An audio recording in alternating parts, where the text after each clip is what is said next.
As new COVID-19 cases in the U.S. surged to levels not seen since January, averaging more than 155,000 a day, a grim new prediction. The country could see 100,000 more COVID deaths by December, according to a University of Washington model. What is going on now is both entirely predictable but entirely preventable. The alarming forecast driven by the 80 million people eligible for a vaccine who haven't gotten one. Mississippi and Florida leading the nation in new cases per capita.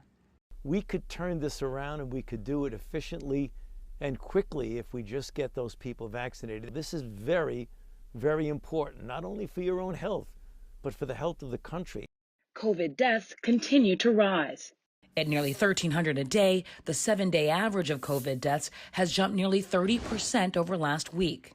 And with nearly 100,000 people hospitalized nationwide with COVID and about 30% of intensive care unit beds occupied by COVID patients, another problem emerging: not enough oxygen to treat them.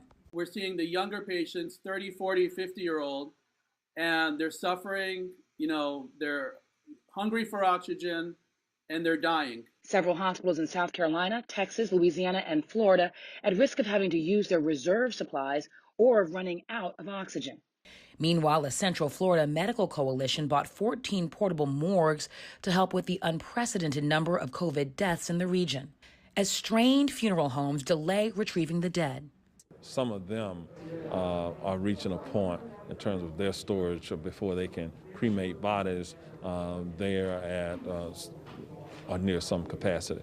And as more and more children head back to school, there's no question that we're headed into a really tough time for young people. With thousands of students already quarantined due to COVID cases, experts say vaccine mandates for in-person instruction should be on the table for eligible children.